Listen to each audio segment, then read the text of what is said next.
And we are live streamed. Okay. All right. Welcome to the Friday Investing Power Hour. My name is Brett Schaefer. I'm here as always with Ian Gray and Ryan Henderson. Guys, we have lots to talk about. Lots to talk about this week. I will say again, as always in the intro, this show, we have no preparation and we are kind of just winging it. That is the one rule, is that there is no preparation. But like Ryan just said, there's going to be no shortage of things to talk about this week since earnings have kicked off and we had some spicy reports. I mean, I don't know. I've been talking with Ryan all week about it, but thank you, Ian. Let's flip the gallery. Thank you for that. All right, Ian, I don't know. What have you been hold on. We should mention that this is for all the podcast listeners. If you actually want to like ask us questions or something like this, this is live on YouTube at 10 a.m. Pacific time on Fridays. So you guys can there's like a chat function, I think, where you guys can ask questions, and we got some good ones last week. So feel free to shoot in there. Yep, exactly. All right, Ian, anything that piqued your interest this week?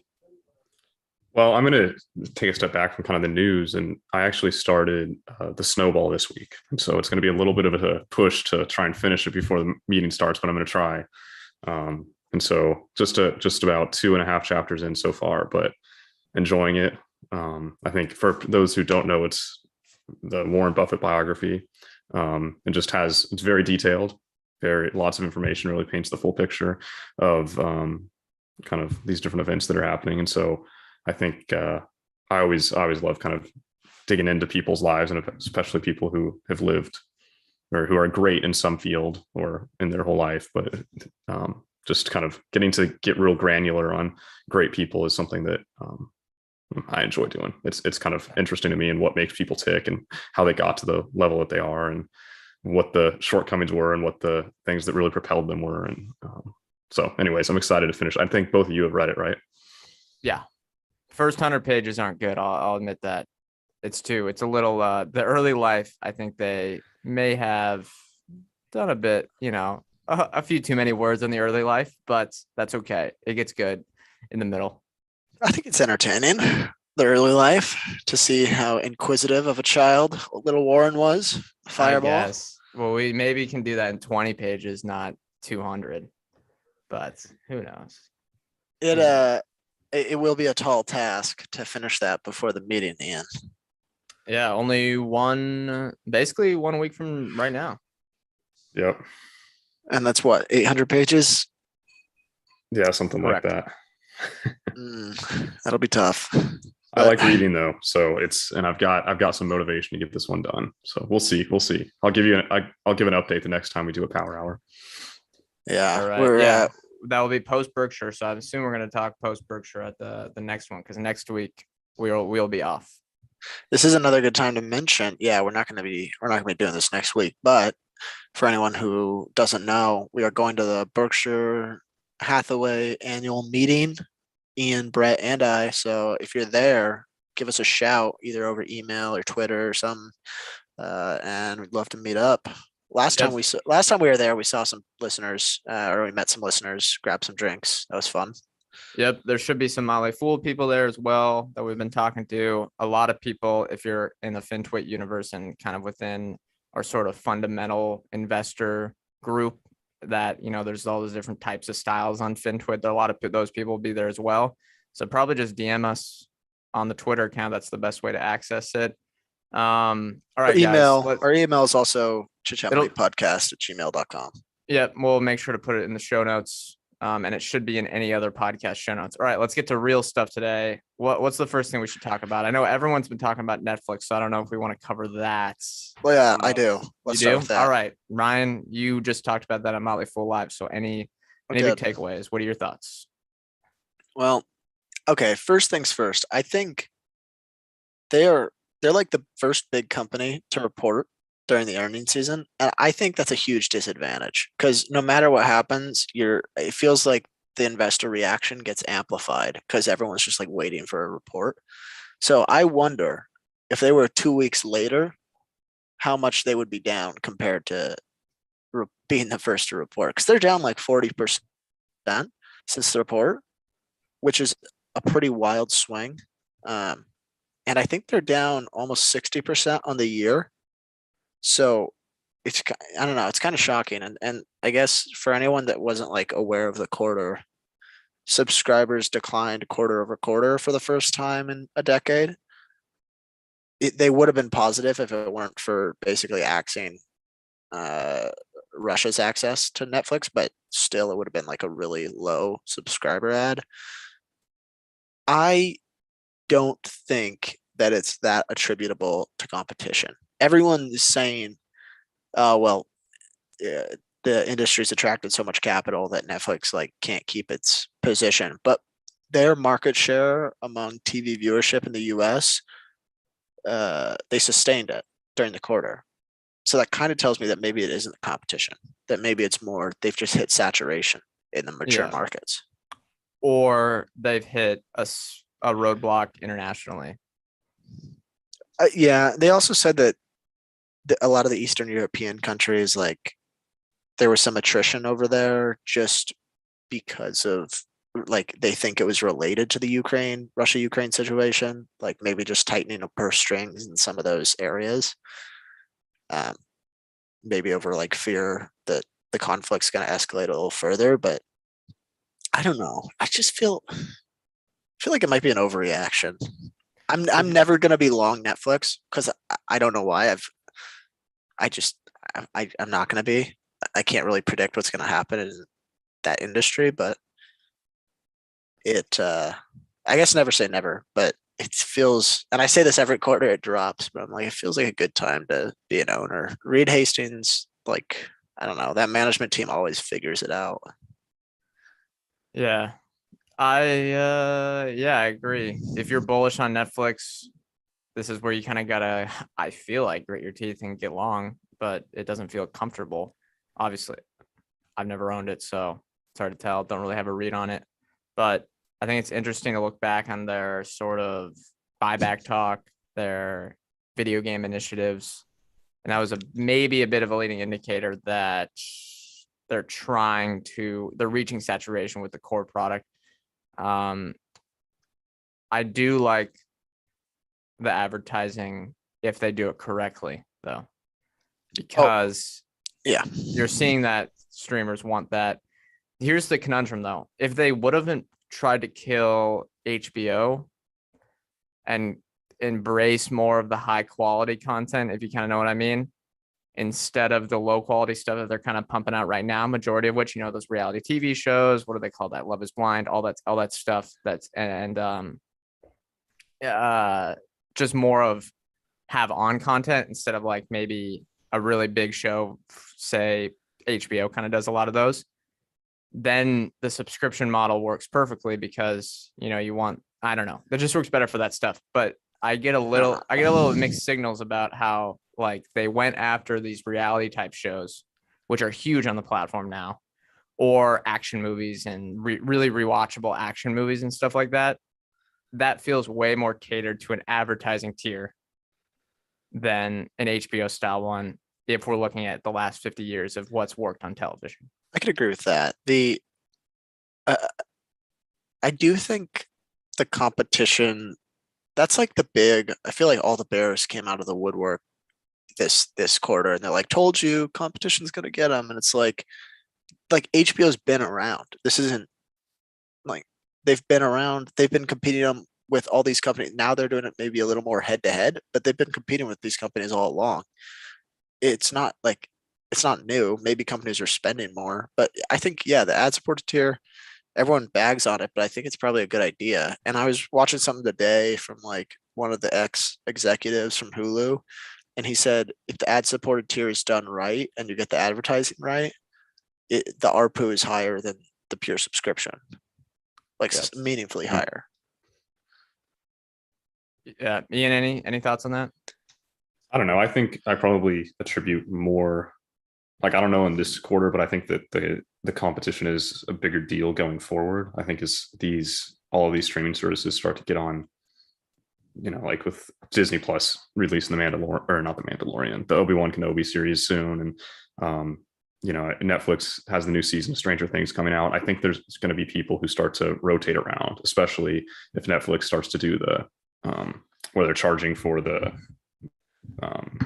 other household using your password and stuff. The password sharing, cracking down on that. Yeah, the password. Yeah, cracking down on password sharing. Like, I think people are just going to start, because I know people who have like, one person will have the Disney Plus account and someone else will have the Netflix account and someone else will have the, whatever it is, the HBO account, and they all share their passwords amongst each other. But if you're really going to have to start doing it yourself, like, I think there's going to be people who say, oh, I'm going to get Netflix this month and I'm going to get Disney Plus next month because this show's coming out that I want to see. And I think Disney has the advantage there too, because of the kids content, that there's just like, that's the stuff that sticks around, the one that you have to flip on for your kid, whichever that platform happens to be, whichever that service happens to be, that's the one that people are going to do. And I think that a lot of these, I think streaming itself is probably recession proof, that you're going to have some sort of streaming option. But I think the thing that's less recession proof is having all the streaming things. I think people will look at it and go, okay, I can spend $15 a month or $10 a month on one of them rather than $80 on all of them or $100 on all of them. So I think, I don't know. I don't think like Netflix is going to get killed or anything like that, but I think they're kind of, as you said, Brett, kind of hitting some maturity, at least in the bigger markets. And it's always a tough question with companies like this, because you like to see the innovation, and we're going to get into gaming, we're going to get into this other stuff, but it also kind of gives you the indication that the current business isn't going to be the thing that drives meaningful growth over the next number of years, right? They're looking for that next big growth driver. And I think that's the thing with Netflix, that if you were going to get long, I'm not long, I've never been long, I probably won't get long, we'll see, never say never. But the thing that I would be curious in as a potential investor would be, what is that next step of growth? And maybe it's just international, but that seems to be slowing as well to some extent. So I don't know, that would be the thing that if I was going to get long, I'd really want to be clear about where is the growth coming from here. But I think they should go into sports, but that's just me. They talked about that on the conference call. They've been against it while everything was working beautifully. They've been against advertising in sports, and that sounds great when the business is growing. But look, I've said Roku should go into local sports rights, and they let it go to like Fubo, which is just, how did you lose that to Fubo? I mean, you have way more, I don't know. It's just, I thought, I've been thinking Roku should go into sports rights, local sports rights, and Netflix should. I don't care if it doesn't scale around. If you have access to the local sports team in an area and everyone already has access to a Netflix account, if you put it on the ad-supported tier, and you upgrade from the shitty TV advertising to really strong CPMs on internet-enabled advertising on CTVs, I mean, the amount of commercials in sports games are off the charts. I don't know. I think they're dropping the ball here. Amazon's really going after the national stuff, but I mean, maybe they talked about sports, but did you read the conference call at all? No, but I know they always talk about how they don't want to go local, but maybe they changed their tune. I don't know. No, I mean, basically, like the analyst asked about like the sports market, and they just said, like, listen, I know everyone else seems to be doing it right now, but we don't see how this is going to help us like increase cash flow for our shareholders over the long term, because they said like we're definitely more excited to do like the supportive content, like the Drive to Survive or some of the other stuff they have coming out, but basically they made it sound like these deals are stupid and they aren't going to get a lot of value out of it. They have to pay a ton, and it like isn't that value accretive. I don't know how. Maybe the rights are a barrier, but how is Fubo able to record stuff or get stuff? They have no money.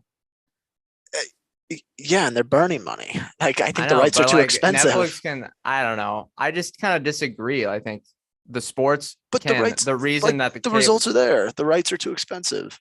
Like Yeah, Fubo's but just shelling money out. And no, but that's for a flawed model of trying to bring cable to streaming. I think if you bring the CPM levels up to a proper targeted, whatever it is, like internet enabled ones, it will be extremely profitable. And not only that, it locks in churn but at way lower. how do you I mean, the only reason cable was so successful for so long is because you had lock in basically with the box and whatever the distribution to the household and sports. How do you Streaming know- doesn't have that. how do you know it's going to be insanely profitable for local sports rights? Like I'm Because sure they've the ads explored are, the ad option. load is insane. And right now, when I watch local sports, the ads are but terrible. You don't think they've considered that? Like it seems like they've explored it and said it's not worthwhile. I They think. haven't tried it. They haven't tried anything. I think it's. What do you mean they haven't tried anything? They've never tried sports. They've never tried it. I think it could be just they could just incinerate cash if they did it. Well, Yeah, in the I short think run, it would be yes. one of those. I think it would be one of those big bets that I'd want them to be fairly confident in before they undertook. And I don't think, as Ryan's saying, I don't think they've got the indication. It doesn't seem core to what they're doing right now. Right? They have no live programming, and they seem to be getting kind of more into what are additional asynchronous type things that we can do with the gaming. Or even the other night, my sister and I stumbled across the Trivia Crack game on Netflix or whatever, and they seem to be going more that direction. And maybe that's a mistake, but that seems to be where their comfort level is rather than getting into the live stuff. Real quick, I want to bring up, we got a couple of comments here. We got a comment from Caesar saying, it's such a difficult business, honestly. Literally, as soon as they have success with a movie or series, they have to think about what they're going to do next to keep subs from churning. And I think that's true. And sports creates the content for you. It's literally that's the whole thing. It's not free though. I know, but it's and it has a way shorter shelf life. Is there enough crossover it's there an between infinite the shelf audiences? It's there's a league, the leagues redo it for you every year, and you don't have to do shit. Yeah. Do you think there's enough crossover there in the audiences though? Like, is what percentage? Everyone in Netflix, everyone in the United States has access to Netflix. My grandpa's 85 years old, and he doesn't even know how to work his phone, and he doesn't even know how to email. He's like Buffett, and he watches Netflix. Right. But so this is the question though. Your grandpa's probably not going to be flipping through and like changing his subscription from Netflix to Hulu to whatever each month. And so he's already locked in. Of the people who might do that, what percentage of those people actually care about live sports, right? People who are in their 20s and 30s, and especially local live sports, right? It's only got to be 10 to 20% of Netflix subscribers that I know what this is about. I know that Brett is upset that the Mariners games aren't on CTV. Aren't streamed. but I don't think that's a problem that a lot of people have. I'm speaking personally. A lot of people want. I mean, I've talked with my friends. They're like, I would pay $20 a month to watch the local baseball games. Let me do that. The sport, like someone needs. There's an opportunity there. There's the vacuum there, and the reason that that young people aren't watching whatever baseball, local sports is because they literally can't. It's not because they don't care. It's because they can't. And these companies are seeing this data of, sports are going down, like whatever, sports watching is going down among young people. It's because they literally can't watch these games. So I don't think that's why it's going down. I don't think that's why. I think Reed Hastings has probably thought it over. I don't think they're looking at, well, less people on CTV are watching local sports, because they know, everyone knows that it's like not easily available for us. But I think the rights are held up. The rights are held up though. The rights are held up. They can't. They can't right now. It's owned by like Sinclair and other people that aren't. They're keeping it on cable. I do think the other thing that Ian kind of touched on, and I guess to get back to Caesar's question real fast, yeah, that is something that's always prohibited me, is the content treadmill that they basically they're stuck on. I think there is sort of I would have imagined that there's like a point of their scale where it starts to like not be, as long as you can produce like one decent thing every 2 months, I'll stay. But to Ian's point, I think with all the content being so fragmented now, each service is more disposable than cable. So it's like, And I think we saw that in Europe, like it isn't recession proof anymore. And not that there was a recession there, but when people started to tighten their purse strings, it's one of the first things to go, like all these streaming services. Or You're you're going not to going to trend have from them all. 3 to 1. Yeah. We've got But another I question. don't want to in harp on here. this again, but guess what one you would keep if you were a soccer fan in Europe? The one with soccer content. So I guess we'll see though. We'll see. What's Who the knows? I other could totally be wrong. question, I'm no Ian? expert on video streaming. Here's the other question that Ian was probably about to say, which is very, very interesting. How do you think this competition affects ad companies like Trade Desk or Pubmatic? And I will add on top of that, Roku. Any thoughts from you guys? I know we're not experts on the Trade Desk, but we kind of know what the business is. And we don't own it any. I want to be clear. Ian, do you own the Trade Desk? I own just a little bit of the Trade Desk. Okay. I have a bigger position in you can't even really call it a Trade Desk competitor, but a similar service to the Trade Okay. Desk called Acuity Ads. But All right, full disclosure there. All right, any thoughts, I guys? think, I think they are the safer, like, I think they're the safer business models to bet on. Like, I'm not sure on valuation for the Trade Desk or Pubmatic, but they are essentially the arms dealers, it feels like. Now, that's going to be competitive too, but they are the arms dealers to this absurd content spend from all the media companies. And I think those are the companies that feel safer to me. Like, that's a more resilient model than throwing a bunch of money into content and kind of hoping it sticks. I like Roku a lot. Yeah, me too. I haven't owned owned it in the past, don't own it right now. Probably could own it in the future. It's on the watch list, but here's what I see is that they're the operating system. Netflix is maybe going to start promoting their stuff on the home screen. They're going to spend more with them. There's all these streaming services that are trying to pump stuff up. They have the cut of ad spend when something goes. Because one of my big concerns with Roku is that Netflix was succeeding without ads. If Netflix embraces this ad supporting tier, that could be a huge uplift for them. Now, on the flip side, a lot of Roku's advertising revenue is coming from the free Roku channel, which is kind of like one of those, it's got those reruns, it's got movies on there that's ad supported, and it's supposed to be, better CPM. So hopefully fairly profitable, even though they get on the content treadmill a bit of embracing that old content, of saying like buying up some old movie catalogs and stuff like that.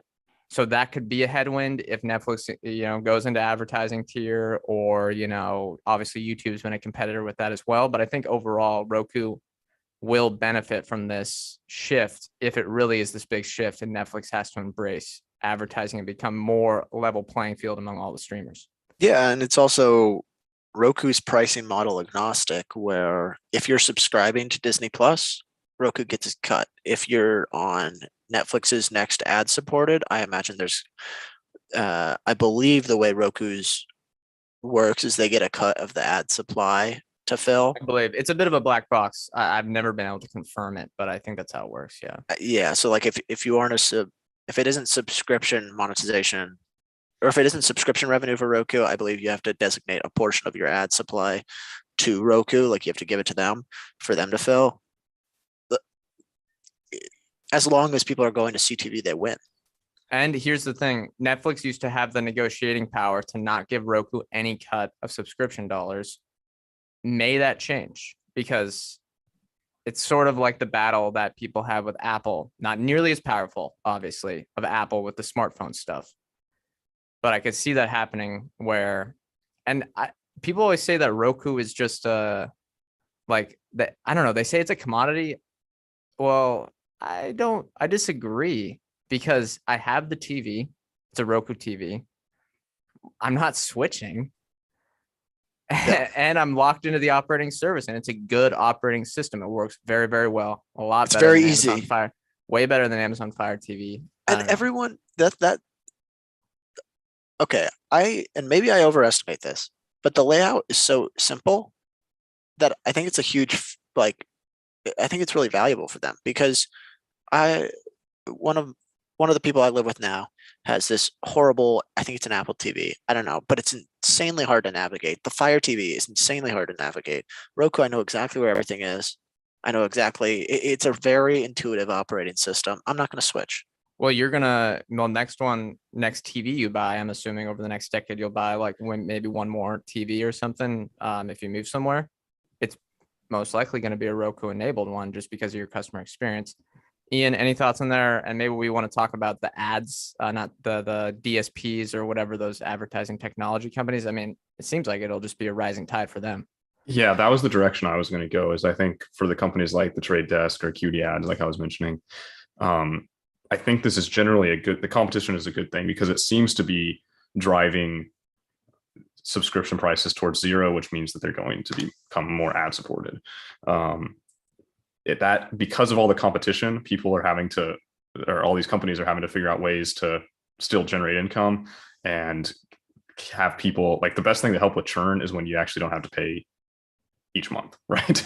If you're paying nothing or a nominal amount each month to have the service, you're less likely to churn than if you're paying 10, 12, 15 bucks a month. So I think that that's been positive for this industry. I would say the caveat to that is, for someone like Netflix, I would be concerned that their ad supply never reaches the DSPs or the SSPs or any of that network.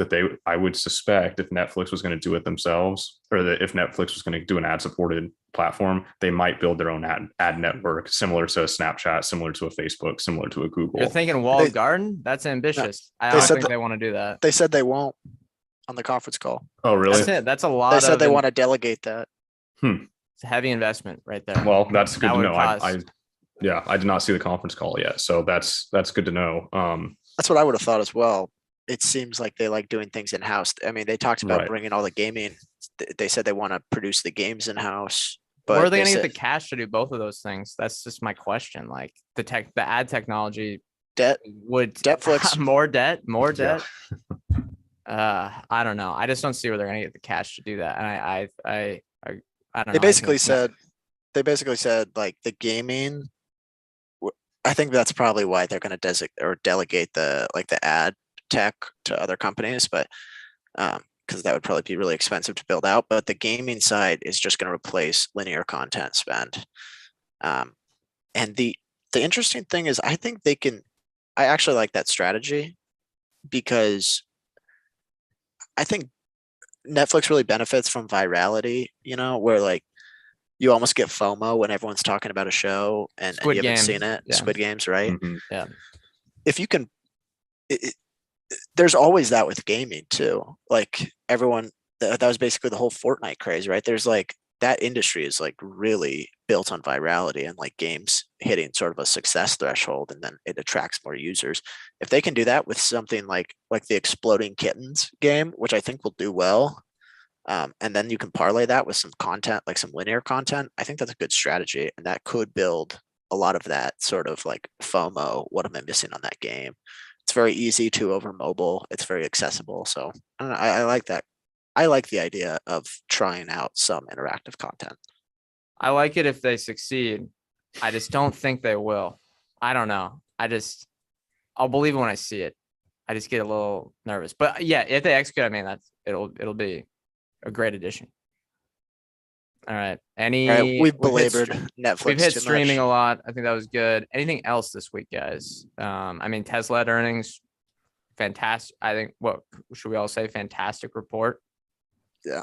Yeah. I know me and Ryan have been haters for a long time. You gotta call hard as pill you to see swallow.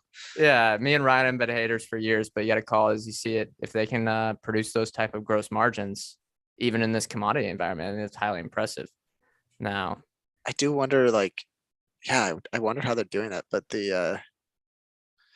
I thought it was really funny afterwards. Someone compared operating expense spend from Tesla, and then Elon said we can get it down even further. I'm just picturing the employees that are on the payroll, okay, thanks. All right, yeah, I guess I'll just leave the desk. I'll go home. Yeah, I found it interesting that he was going to leverage his stock to Twitter, to buy Twitter a little bit. I mean, not too much, but I mean, Tesla stock's still very premiumly priced. He's doing what, a margin? I know some of it's cash he has, but there's a margin loan on his Tesla collateral, right? You're using Tesla stock as collateral. I mean, I don't know. That feels risky to me. I don't really have any good takes on the Tesla report, except for the fact that I think they've locked in commodity prices before on those long-term contracts. It'll be interesting to see what happens if these prices stay elevated, because I just wonder how they are able to have gross margins and profit margins so much higher than the competition. It baffles me. I think I'm going to say it. I might have been wrong. Yeah. Might have been wrong. The story's not over. We were definitely over, so far when we were saying it was overvalued at what would it have been like $50 or $100 a share split adjusted. Definitely wrong. But I think we can confidently say that now. Yeah, that's all right. Well, Ian, you've been a shareholder. I've been a shareholder. I've reduced my stake at some different times. And for me, it was never one that I felt like, oh, this is a genius investment, or it was kind of, I tend to have a lot of tracking positions in my portfolio. And that was one that kind of the reason I actually go ahead and buy something is you buy it when it was, I think I had it at, what was it, like $35 split adjusted or something when I bought my first little thing. And just, it was a tiny portion of the portfolio, but then when it does what it's done, it becomes a little bit more. And it's nice to have that little piece rather than it just sitting on the watch list. But so that's why I do that and have all these little tiny positions to some extent. But I don't know. I think it's fair to say that people were wrong, that it wasn't ever gonna like be a real company, right? Because I feel like when I bought it at whatever it was, like I said, in the 30 split adjusted, there was like questions about whether it was going to go bankrupt, whether people would even drive the cars, whether it was a fad, all that type of stuff. It seems to have passed all of those questions, right? All right, let me clarify that with Musk said that they were weeks from bankruptcy multiple times. So it was close. Yes, right, exactly. Close. And right, but my point is that even though they were at that point, they have passed that point. Yeah, exactly. Presumably they're not close to bankruptcy at this point, given their balance sheet. Or better hope. Yeah, better hope. Yeah. So I think like they've passed all those concerns. The thing is, like today, I look at the valuation and I still go, man, this is kind of wild. But they, like, for a long time, I think there was questions from a lot of the Twitter, the Tesla Q community that like, this is a fake company. It's all fraud. There's no there. And like, clearly, if you look around or if you're on the West Coast at all, you see their cars everywhere. It's become one of the most popular cars out there.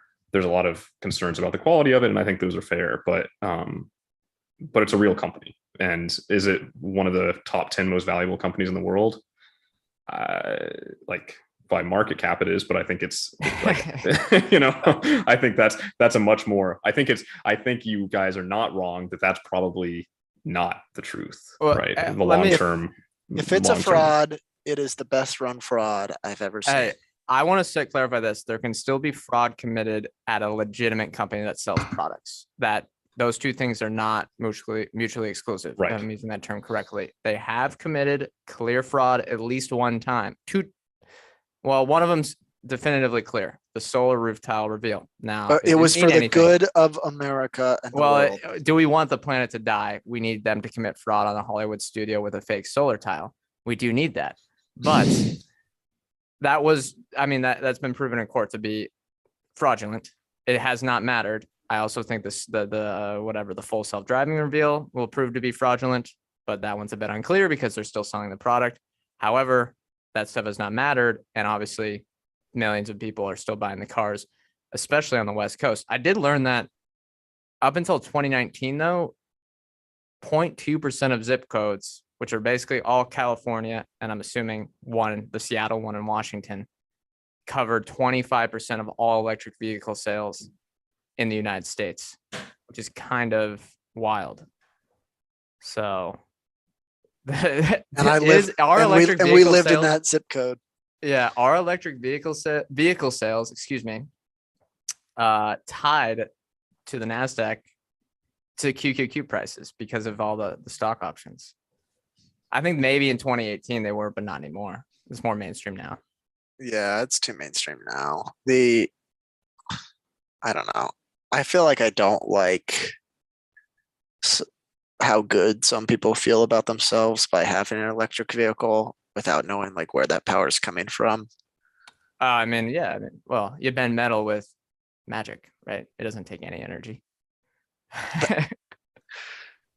I don't know there's just a little bit of hypocrisy there that bothers me, but I imagine I'm not doing that much better by the planet by driving around a ice car. Yeah. All right. I mean, it is that stock has defied gravity, though.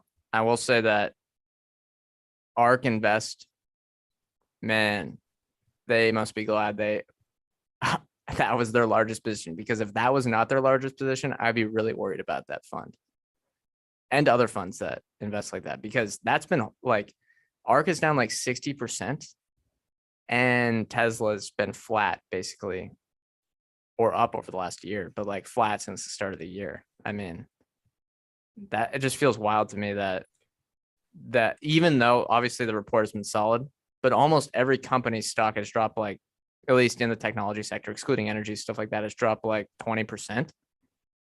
I don't know. It's weird that that's the one stock that it's being excluded from the drawdown. You know, Here's go ahead, Ian. No. Go ahead. This is a little bit of a tangent, so go for it. All right. What I was gonna say is, you were talking about how all the tech stocks are down, Brett, and I'm getting sick and tired of these pair trades where, like, they're so irrational. Like Netflix drops and then Every Match consumer Group internet drops stock, 10%. yeah. I'm Every like, consumer internet company drops 10%. Yeah. yeah, they're like, well, the indication. And it's like there's no.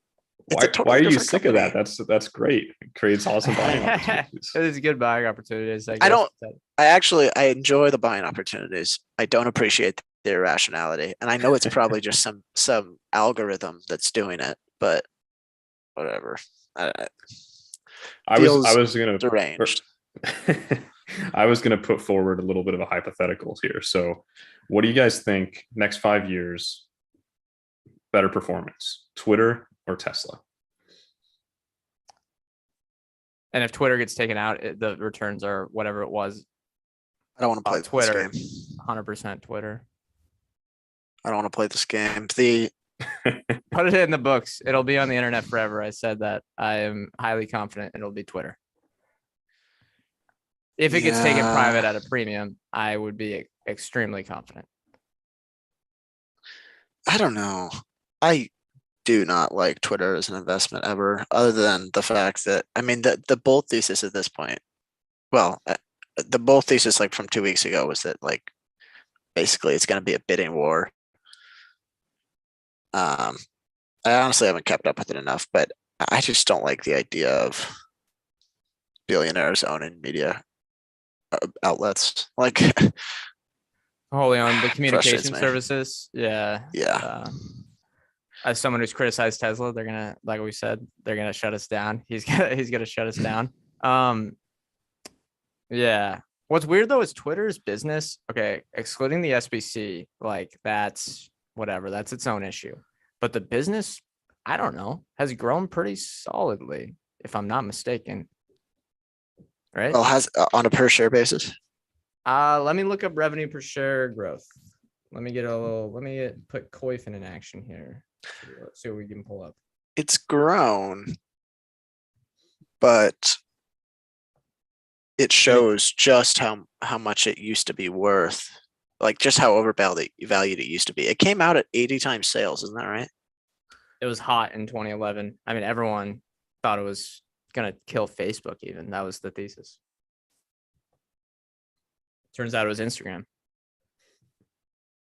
I swear, every investor goes through, or every single person on Twitter who's also an investor goes through the same exact like cycle. They're like, I spend so much time on this. There's so much potential value to unlock. Okay, they can't do it through ads. Maybe they can find a new monetization strategy. And then it's like, no, they can't do that either. Okay, all right. I guess this is just a free service then, basically. Yeah. Okay. Over the last 10 years, it's gone from revenue per share has gone from $2.69 a share to $6.37 a share. So that's solid. Over 10 years.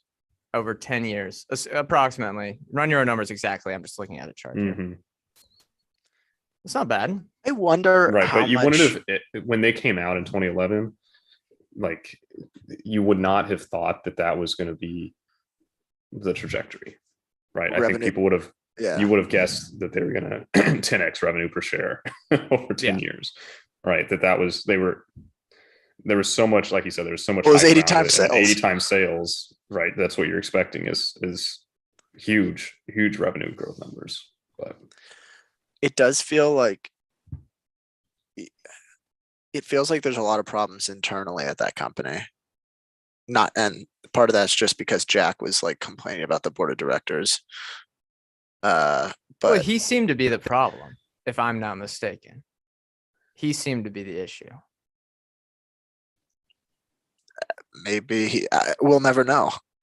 I guess we'll never know unless there's a tell-all, but I think how is he not the issue?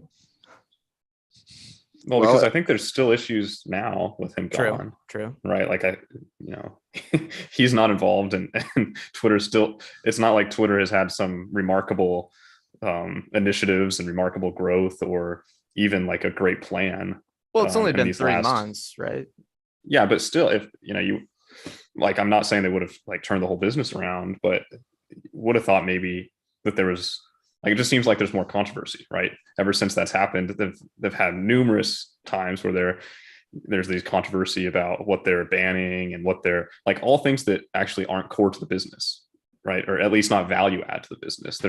It's like they're still just putting out fires rather than like, that's the problem with Twitter is it feels like Twitter's constantly in the mode where it has to be putting out fires rather than actually focusing on value add things to the business.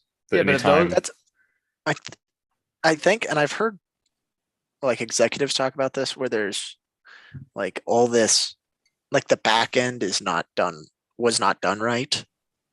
And they're like the controls have been it's a hard community to control, and they can't just like flip a switch and fix it. So yeah, like you said, Ian, that they're basically spending all their time trying to put out political fires that they don't. There's like no focus on growth initiatives, and if they, maybe it just isn't growable. Like maybe the platform can expand beyond what it is right now. Like I don't listen to Spaces much anymore. I thought that could be it. I don't use it for anything other than what I used to use it for 2 or 3 years ago. I just don't know if it's changeable. Yeah. I kind of disagree with the political stuff because Facebook's had 10 times as much of that and they're way more profitable. I just don't. I don't see. I think that's because Facebook has figured out ways to deal with that, and part of it is they have huge teams focused on it, right? But Facebook has figured out ways to navigate that and keep innovating and keep adding, keep raising their average revenue per user throughout all of that, despite and like I said, and innovating and doing stuff. Whereas Twitter, it seems like it just sucks up all their attention and all their time, and they haven't been able to innovate. True, maybe, but for sure.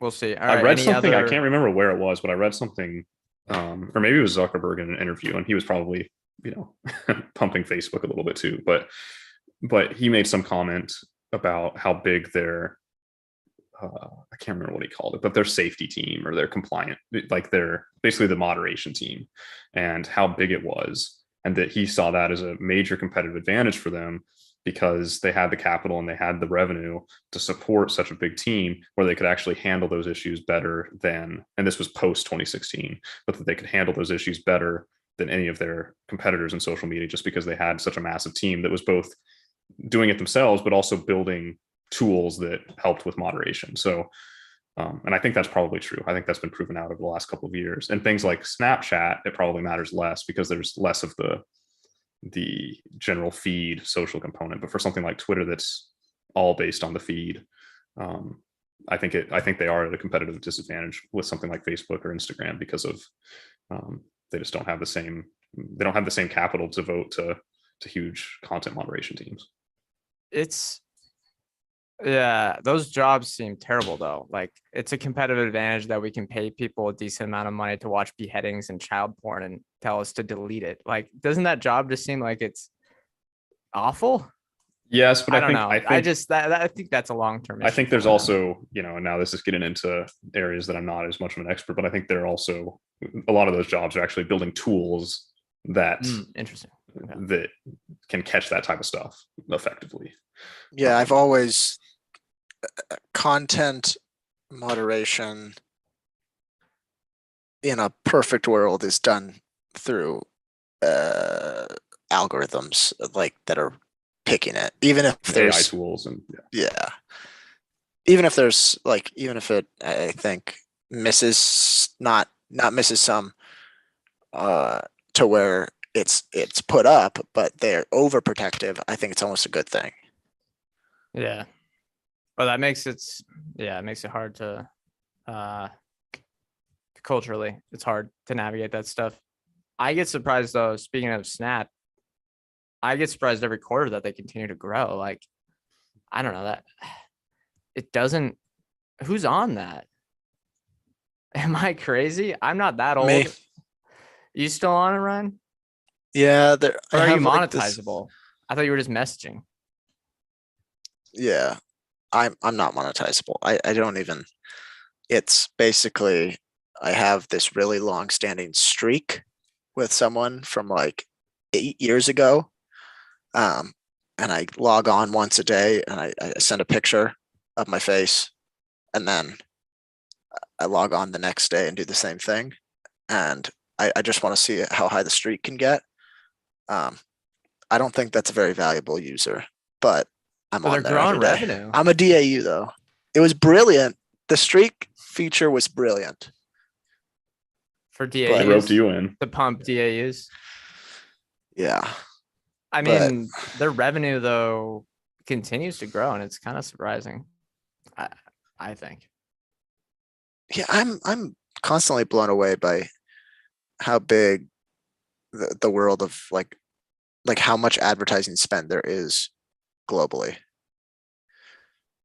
Yeah, It's insane. and TikTok. And this is coming while TikTok's like dominating time spent now. Which someone showed me TikTok for like 10 minutes, and I gotta say that stuff is pure evil. It's like that should be banned. It's psychotic. You're such a boomer. It's I felt like I was on crack watching this stuff. I'm serious. I mean, and it's so addictive. I was like, let's turn it off. And they couldn't turn it off. Like, It is true. what? Okay. It's like, it's pure. I think it's pure evil. It's like, it's evil. Like heroin's evil. Like it lures you in and then you can't stop. And it's not like YouTube where, there's, education stuff or whatever. It's just, I mean, There's some education. There's Hey, education on educational TikTok, but content. I mean, it's Yeah, like come what? on. I've It's seen like guys like a guys are minute on there long. telling you about their life insurance policies that you can buy. Oh And, my God. there's all sorts of useful Brilliant. information there. I've gotten that call before. Some variable annuities, if you're interested. All right, we got a good Have you question seen the here. snake oil channels? Yeah. What about the real estate? The guy that FinTalk investors. That's a great one. Here's a good question from Caesar. Thank you, Caesar, for being one of the only person dominating the chat room. And this is one I was going to actually bring up. We should probably close out with this. How do you guys feel about buy with Prime? That seemed like a big announcement. I have some thoughts on it. I was looking at it. Anything from you guys? You go ahead. I haven't even. Can you explain what it is? I saw everyone talking about it on Twitter, but I didn't check out what it was. Okay, so they just announced that and they're expanding it to not only fulfillment by Amazon people, but right now it's only fulfillment by Amazon people. If you do that and you have your own website, you can add a button called Buy with Prime, and Prime members can get all the Prime benefits, free shipping, and free and fast shipping from your website if you're fulfillment by Amazon, but not on Amazon.com. So this takes Prime and it's taking it outside of Amazon.com. Say, let's say, what's a good example? Figs that whatever, they're a huge e-commerce company that has their own website. If they could add potentially buy with Prime, and instead of using anything else like Shopify Pay, PayPal, or whatever, you can go through buy with Prime, and you get all the access to Prime. I think it's a great idea, and I think Shopify's stock drop is warranted. I'd feel very threatened by that. Yeah, and it's so you get all those benefits, right? You get the free shipping, the fast shipping, and Amazon's doing the shipping for you as the merchant. Right. Yeah, feels like a great product. You're basically just getting fulfillment capabilities. It's expanding It's- fulfillment by Amazon outside of Amazon.com. Yeah. I mean, and they just partnered with Wix too. Yeah, so I think that's probably the part of it. BigCommerce, which is another Shopify competitor, is partnering with this as well. It was in the press release. I would be concerned. Now that does not destroy Shopify's core revenue driver. Payments, core revenue driver. That. Okay. So the payments would be done through whatever the Potentially. Amazon system is. That's the risk I'm seeing. I don't know if Shopify has a way to counter position themselves, but that's the big threat to me. Can't Shopify just say not like it's not welcome on our website? Is that friendly to your merchants? If you have a product that They can't. No, there's no way. They're going to spend Yeah. 100 billion in CapEx over the next year. damn, that's a killer. Yeah. But they're still getting the subscription revenue. Yeah, but that's a way smaller part of the business right now. Than the Oh. payment volume through their system. Yeah, then payment revenue. How come? When was this announced? Because I'm not seeing. It doesn't seem like there's a huge drop this week. No, Other no, than- they have different press releases. They have, because they do press release every day. Look at like news releases. No, I know the stock didn't. Shopify or Amazon? Shopify. I mean, it's Shopify- down, but so is everything. No, it dropped a lot yesterday. I mean, it's hard to tell since there's so many factors at play. Right, but it's down 25% this week, or 20% in the last 5 days. So yeah. Yeah, but it's hard to know what Netflix probably drove that somehow. Maybe. I think it's warranted though. I don't know. It feels like a threat. Like I'm thinking self-centeredly here. I would use buy with Prime.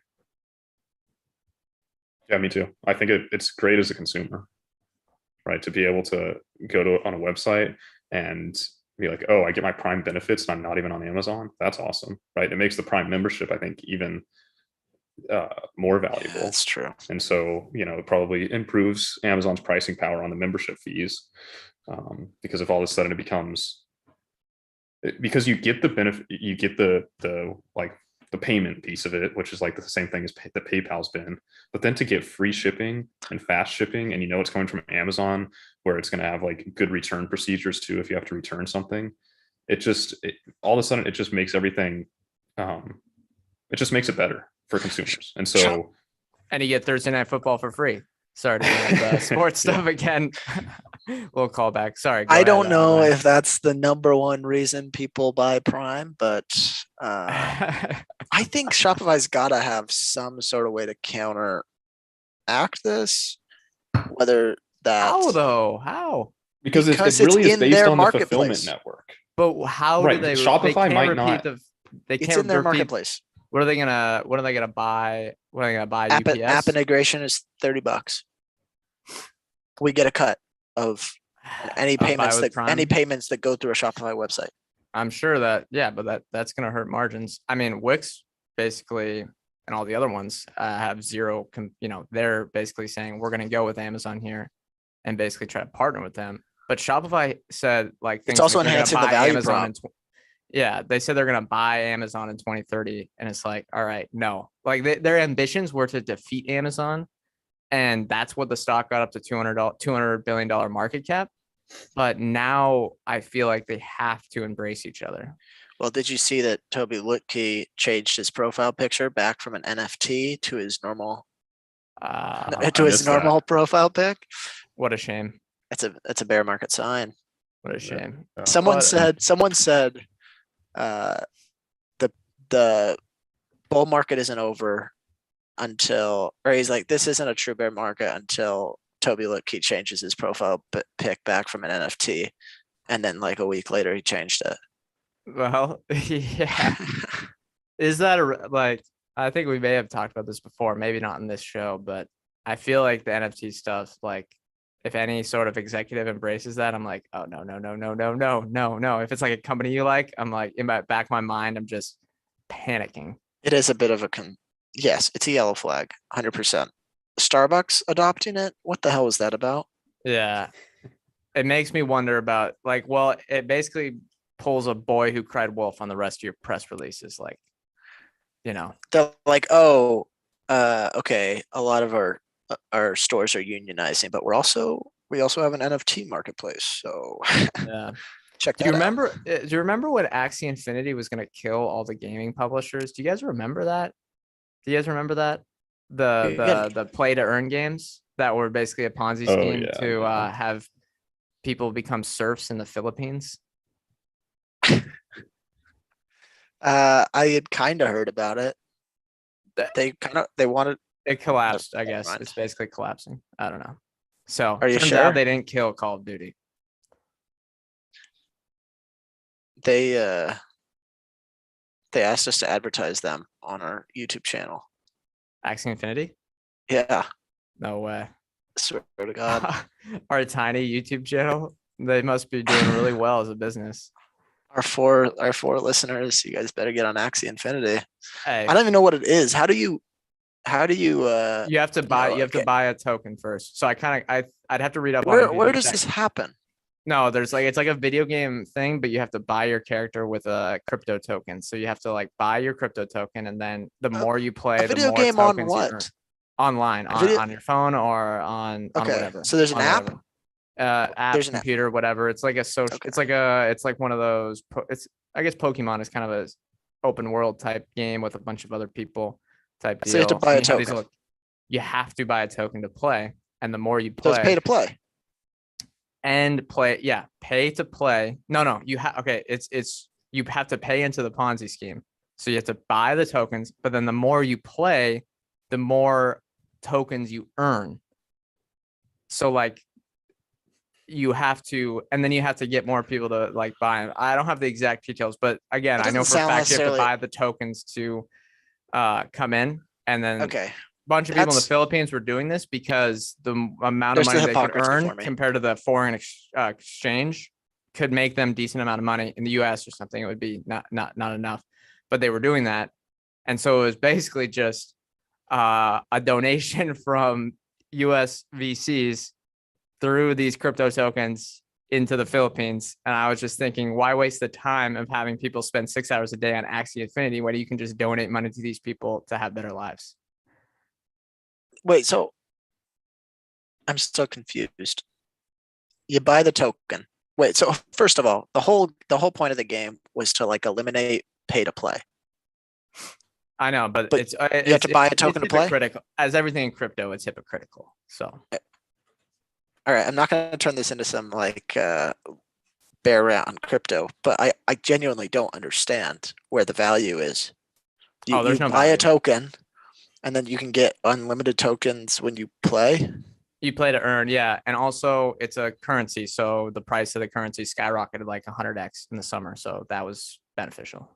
Oh, so you buy the Axie Infinity, I don't know what it's called. Token. Yeah, there's some token associated with it. but then you can get a bunch of tokens back. Then Axie Infinity doesn't have any money. The business model is potentially flawed, Ryan. I'm not saying there's questions to ask, but all I'm saying is that people said it was the future about 6 months ago, and I just got to say that was kind of a toppy signal when that was happening. Yeah, I think I swear everyone thinks like there's going to be a video game killer, but there's never a video game killer. Like it's always the same publishers that are doing pretty well. Fortnite was for like 6 months, maybe a year. But it There's wasn't this really a idea- killer. It hurt revenue by like 10%. They everyone says VR is going to like overtake consoles. Every consoles still seem to be dominating. I just sometimes I think there isn't going to be that much change in gaming. VR is going to take over. I'm going to enjoy getting a headache after playing for 20 minutes. That sounds fun. Hey, apparently they eliminated the headaches. Oh, they did. Well, that could be big. Oh, all right. Maybe we're closer. Although, I'm seeing there's so many Meta Quest 2 ads on TV. How bad are those ads? They're the worst. How bad are those ads? What's this integration with the NFL? I don't understand what that is. There's nothing to understand. There's nothing to like Lamar. Apparently you're going to get a camera on Lamar Jackson's helmet. But here's the thing. I watched that little tutorial video, and there was this. Apparently you can play alongside the quarterback, but all the characters are turned into these terrible graphic players. I thought the point was to make it look realistic. To make it a real reality. We're running up on time, but I'll say if VR gets solved and you can be the quarterback in Madden, that would be quite fun. But guess what? The only company that's going to be able to do that because of the exclusive license is little known EA Sports. So it's in the game. Thank you, Ian. Everyone, I think a lot of listeners were thinking of that exact thing. Well, if it's but that does seem cool. The sports things moving into VR. Although I feel like that's just insanely complicated. That's just 10 years down the line. I agree. But what if you could watch Tiger Woods at the Masters right next to him in real time, and that's how you could experience it? How much would a media company pay for that? I don't know. It feels weird. I just maybe other people would like that, but it feels weird to me to do that. It does feel a little stalkerish. Yeah. I don't know. I went to a tournament in person. That's great, but if I had the same experience in VR, it'd feel very empty. Yeah, I suppose.